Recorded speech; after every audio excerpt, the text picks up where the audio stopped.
Right. सो ये बात तो समझ में आती है कि गवर्नेंस के थ्रू बेसिकली क्या है कि इसको अगर मैं समराइज करूं कि अगर किसी भी प्रोजेक्ट के अंदर गवर्नेंस का रोल ये होता है कि अगर आपको कोई डिसीजन मेकिंग लेनी है उस प्रोजेक्ट के अंदर, तो वो गवर्नेंस के थ्रू जो है वो डिसीजन मेकिंग होगी। मतलब उसमें लोग जब तक वोट नहीं करेंगे, गवर्नेंस का मतलब क्या है कि एक तरीके से समझ लीजिए कि आपके पास वोटिंग राइट है। जो यूजर है उस प्रोजेक्ट के अंदर या जो लोग जो स्टेक होल्डर्स हैं, उनके पास राइट है उस प्रोजेक्ट के अंदर डिसीजन मेकिंग में, कि इस प्रोजेक्ट के अंदर कुछ अगर चेंजेस होने हैं, कुछ स्मार्ट कॉन्ट्रैक्ट में चेंज होने हैं, कुछ रोड मैप में चेंज होने हैं, बड़े कोई क्रूशल चीज चेंज होनी है, तो वो चेंज तभी हो पाएगी जब आपके लोगों के पास राइट होगा उस प्रोजेक्ट के अंदर।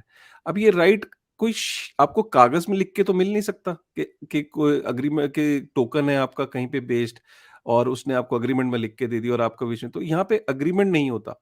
लाइक डीफाई के अंदर अगर आपके पास गवर्नेंस टोकन को अगर आप होल्ड करते हो, आपके पास अगर गवर्नेंस टोकन है जिसके पास, तो उसका राइट बन जाता है कि वो उस डिसीजन मेकिंग के अंदर वो पार्टिसिपेट कर सकता है।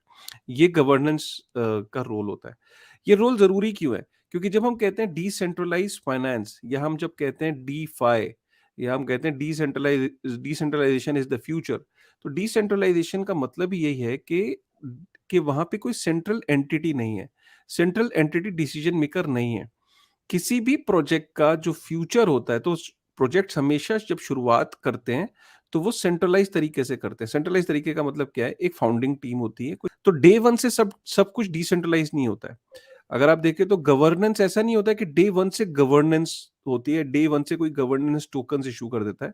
शुरू में प्रोजेक्ट सेंट्रलाइज होते हैं, बट हर प्रोजेक्ट के रोड मैप का फ्यूचर ये होता है कि they want to be 100% decentralise.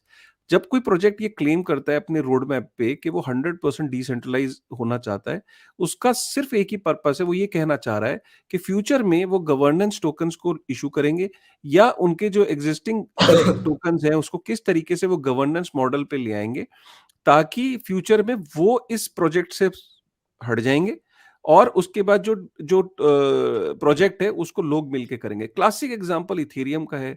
अगर आप देखो इथेरियम का अगर आप एग्ज़ाम्पल लो कि शुरू में वो एक आईसीयू की तरह आया था, लेकिन फ्यूचर में जैसे धीरे-धीरे प्रोजेक्ट बड़ा हुआ, विटालिक ने अपने आप को साइड कर लिया और जो उसके को-फाउंडर हैं वो इथेरियम के उसमें से निकल गए और वहाँ पे कोई भी डिसीजन मेकिंग होती है वो इथेरियम के एज़ अ टोकन होल्डर जिनके पास है, तो एज़ अ गवर्नेंस के थ्रू होती है। वो अपने आप को डिसेंट्रलाइज़ क्लेम करते हैं कि वहाँ एक बंदा चेंजेस नहीं कर सकता।